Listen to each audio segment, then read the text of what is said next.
Ito guys, ang patolang binigay na kanggang ating isusuwam na may tomay saka squid ball.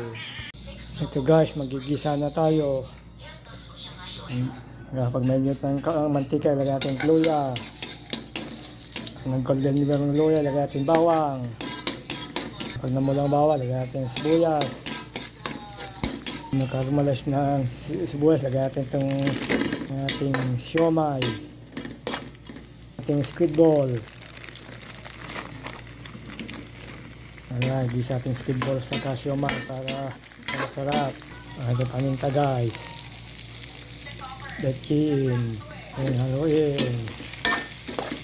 Ayan, konting patis. Ayan.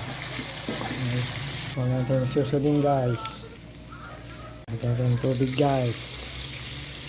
Sa pangbangkok ng tubig guys. Ayan guys, hintahan tayong kumulo at malutong ating squid ball sa siomay. Ayan guys, pagkailang minuto pagkulo, ilagay.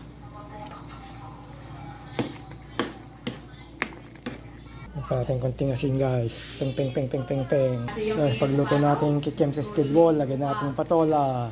Ayan guys. Kaya natin kumulat maluto yung patola. Ay, pagluto natin patola. Ayan natin liswa guys. Ayan guys. Ito guys, luto na ating sinuwam na patola na may squid ball sa siomay. Salamat Lord!